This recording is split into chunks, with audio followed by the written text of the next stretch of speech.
Welcome back to the Zenith and Balance podcast.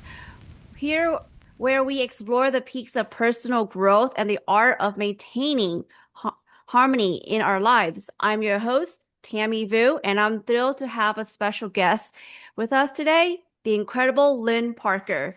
Lynn participated in multiple marathons and triathlons in her early days, and now she is excited to share her experiences with the world. Today, we'll dive into Lynn's journey in the world of triathlon and explore her insights on resilience and balance. We'll discuss her experiences with some intriguing questions. So the first question is, what inspired you to start competing in triathlons? And how did you get started in the sport? Well, thank you for having me. And I guess I got inspired to do triathlons, or at the point that I got inspired to do triathlons, I had already been a runner for over 25 years. So I just was enamored with a challenge that took me beyond marathoning. And to tell you the truth, the swimming part actually scared me. That was the only thing that I really didn't know if I could do. So I actually joined up with a training group at the YMCA in Benbrook to help me get started on my tri journey. Okay, that's like that's a fascinating story. So your story highlight the passions that drive many athletes, especially in triathlon, doing doing three sports in one Yes, event. you in a triathlon you swim and you bike and you run. And I just wanted to try it out. I thought I would just do one, but it took it. I actually ended up doing a whole lot of triathlons during that season in my life, and learned a lot about the sport. Right, right. So for me, I've done CrossFit, and CrossFit is mostly strength, whereas triathlon is based on endurance, endurances of Yes, biking, swimming, and running. So it's a yes. lot. Yep. It is a lot, but there are different lengths, I guess, of triathlons. You have your sprint triathlon. I think there's an Olympic, a half Ironman, a full Ironman. And just to get started, I was doing a sprint. So I was going to, I think I was going to swim half a mile, and then bike. We only biked about 12 miles, and then we ran a 5K. So, um, so it doesn't sound like a lot, but I guess it just kind of depends on your uh the competitor that you are in your mind, and what you want out of it is what you're going to get out of it. So, um, yes, it was all about balance for sure. Absolutely. So it's often those initial moments of inspiration that kickstart a lifelong journey, right? It's a memorable Right. moment for all of us, mostly those Yes. in Yes. triathlons. Yes, for sure. Yep. So I'm going to move on to the next question. So Okay. can you describe your training routine leading up to a triathlon, and how do you balance swimming, cycling, and running? Okay, so like I mentioned before, the swimming was the part that really scared me. So I um, was really intense about learning how to put that uh, into my workout. So I was actually getting up at 3:45 in the morning, and I would drive to the YMCA so that I could be there when the doors opened at 4:45. And I would swim for a mile, and then I would do water running. They had a shallow, um, basically an ankle deep pool where I could run in the pool. So I did that, and that was basically for just to get my knees and ankles just to keep them strong because biking was also new for me. So I did that, and then I tried to do that 2 to 3 days a week. Then, but every day after work, I'm a runner. And have always been a runner. So I always ran after work. But I incorporated on the alternate days that I wasn't swimming, I would drive to the state park, also in Benbrook, and I would set out to do my normal run. But before I ran, I would condition myself to bike. So I would bike 15 miles and actually practice carrying the bike and then start my normal run. And I actually tried to do a little bit more than the race required, just so that my body would be used to going the distance and being a little more tired, and actually to kind of trick it so that I would have extra energy left over when the race finally came. But Right. but as well, I didn't do it all on my own. I joined a group because this was brand new to me, and I wanted to glean from people who did this, and it was a really great training group. We swam every Saturday. If we and I actually learned that I was a bad swimmer. They told me you're going to drown, so they taught me how to swim better. And I'm so appreciative of having learned that in my 30s, because now I love to swim and I feel like I'm a really good and powerful swimmer. But I would have always done it wrong had it not been for that group. And also the people in the group, there were people who were at my level, and there were people who were way better than me. So it was nice to have people to hang with that were new at the sport, and we could all kind of cheer each other on. But it was also nice to find people who were better than me and be able to watch them and try to make myself catch up to them and be as good as them. So, Right. I mean, like, I'm actually very impressed with how you manage your time as well as learning how to discipline yourself to get up on certain days to practice. So balance is such a crucial aspect of training, right? Especially and when sleep. right, when preparing for such a physical for physically demanding events. So Yes. yeah, like that's a lot of work and it takes a lot of discipline. Um, Yes. Yes, ma'am. So let's move on to the next question. What advice do you have for beginners considering their first triathlon? Okay, so mm, like I mentioned before, there's different distances of triathlons. So you have the sprint, you have the next step up is the Olympic, then you have a half Ironman and a full Ironman.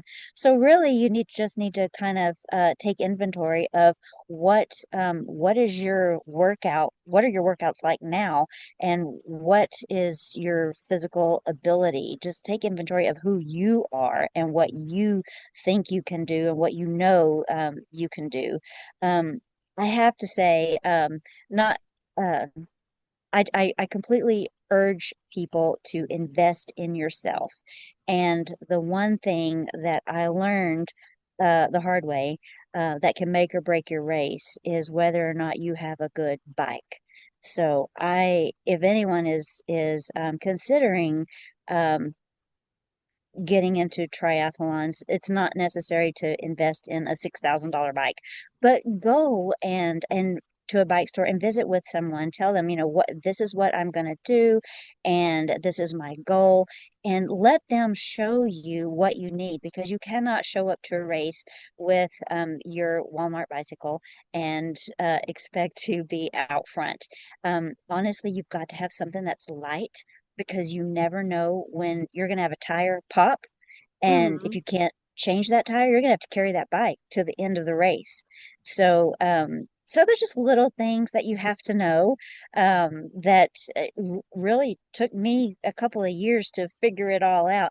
But investing in yourself, a good bike, good shoes, and and a good group. Surround yourself with people who like to work out and like the things that you like to do and who are going to cheer you on. Because as much as you know you're going to cheer on your teammates, you need that too. You need to hear your name called out too.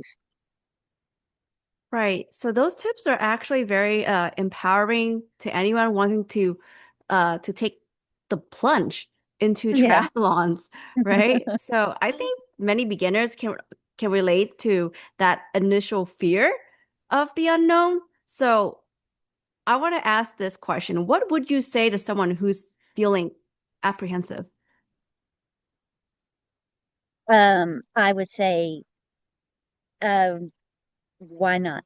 Why not fill out the form? Why not just try it and see? Because if you'll never know unless you try. And even if you don't finish, well, you know what? You jumped in the pool and maybe you didn't finish the swim, but you figured out how far you can go. So now you know what you need to do to train to be a better swimmer. And maybe you weren't the fastest biker, or maybe you couldn't get up a hill, but now you know what you need to do to train for hills. And if you had to walk in that 5K race, well, how far did you get in the 5K race before you had to walk? And now you know what you need to do to train to get to the finish a little bit faster. So why not try it, and just see where you are, and just give it all you've got, or you'll never know. Right? Yeah, so just dive into the unknown. That's right. And then that's how you discover your talent and you develop that new skills, right? Yeah, that's right. That's right. Yes, And you might ma'am. discover that you're good at it, and at the very least, you might discover that you just like it. Whether you're good at it or not, you might just Exactly. like it. Right? So let's move on to the next questions. Have you faced any significant challenges during your triathlon journey? And if so, how did you overcome them? Yes, I had one big challenge.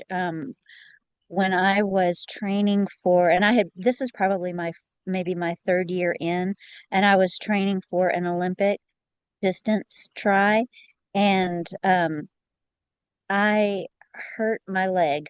Um, I pulled something that it went from the middle of my back all the way down my calf. And I'm just one of those people that just pushes through. Oh, it'll get better. I'll just rub it. I'll just go get a massage.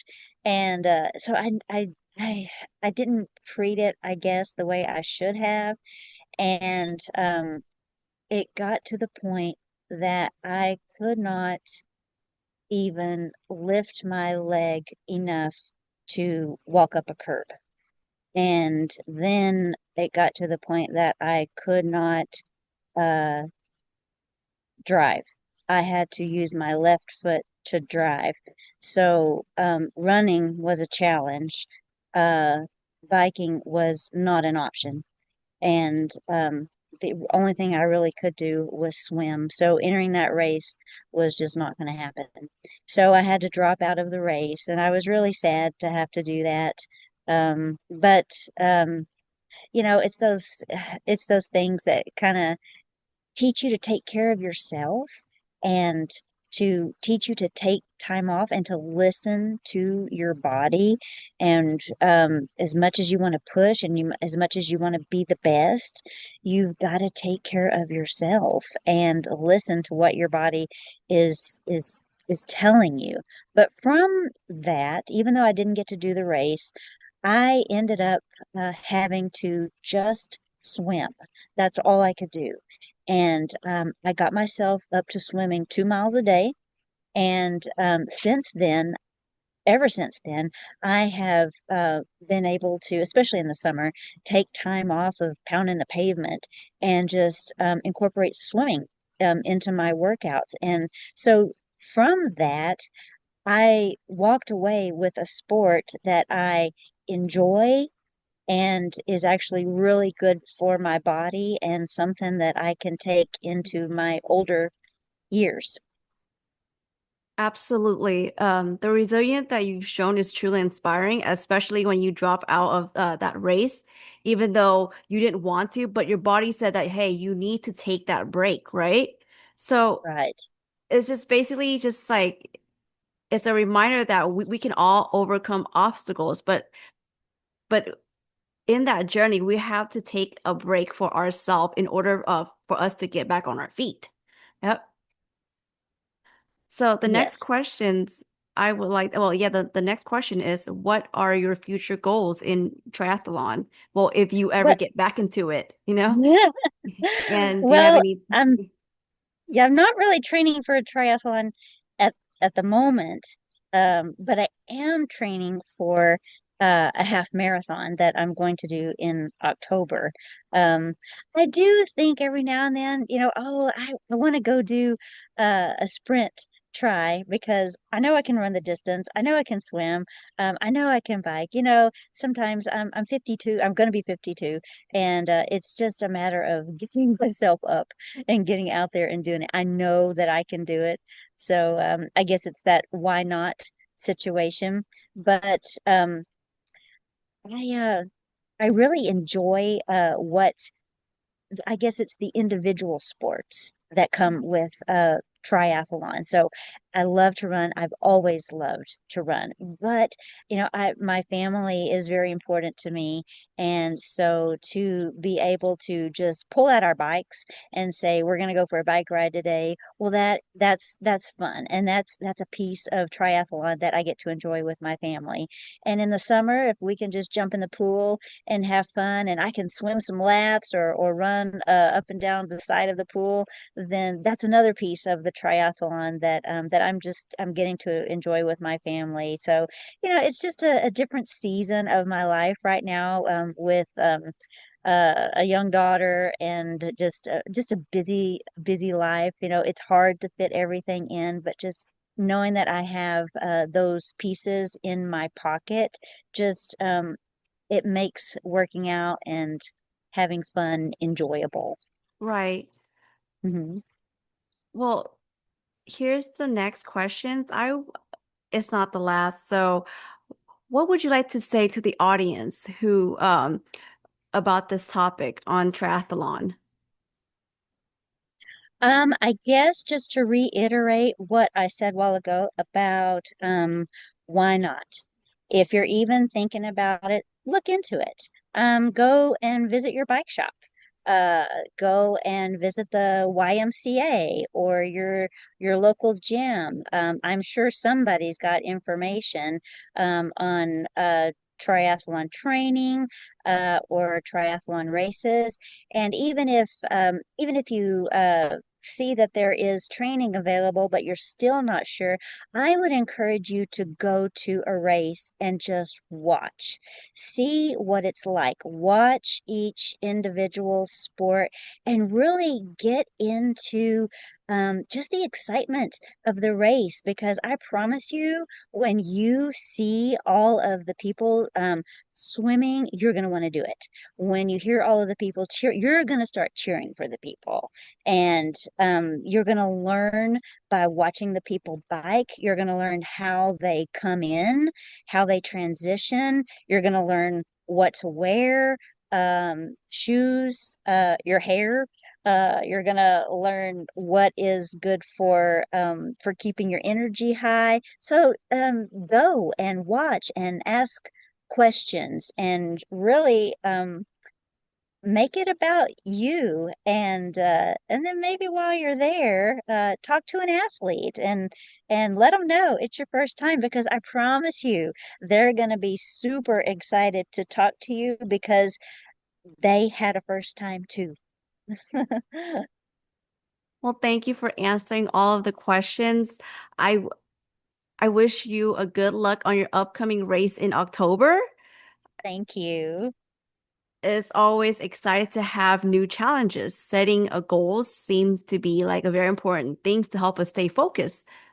Um, I'm going to close this podcast, but first and foremost, I would like to say thank you for joining us today for the inspiration conversation, Miss Lynn. Well, thank you for having me. I've enjoyed it. Yes, I ma'am. hope it's been helpful. It's it has been very helpful, and your journey and insight truly resonate with the theme of balancing ambition with personal well-being.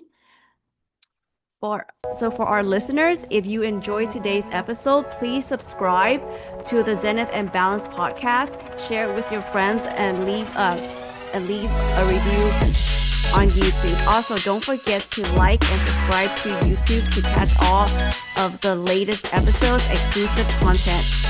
Your feedback and comments will help this page grow, will help the podcast grow and continue bringing you inspiring content. Remember, achieve balance in life is an ongoing journey. So take insights of what we share today and apply them in your own path. Until next time, stay inspired and keep striving for your zenith.